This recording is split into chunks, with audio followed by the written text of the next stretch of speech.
Здравейте! Днес ще ви покажа как да си свалите iPhone 5.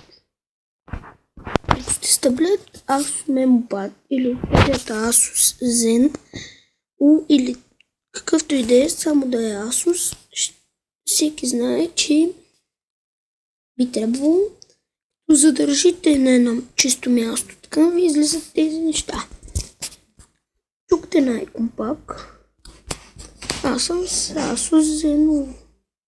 Защото той си е дефалт. Ето, то си пише. Получаване на още.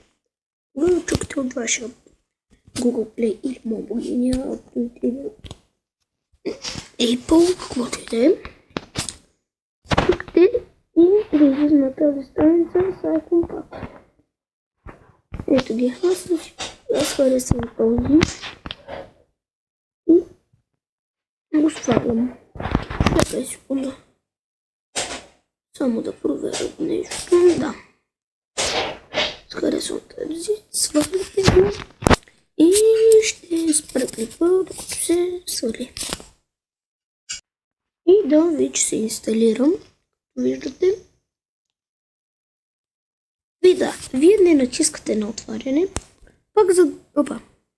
Пак задържате тук Icon Pack и вече тук го имате, ето го в Put приложи. И сега изчаквате и ето как ви станаха иконките в едни кръгчета. И мисля, че е много полезно. Сега някой няма да ви са станали, защото като ви ги направи, ще отнеме много време. Не много време, то трябва да ги смените.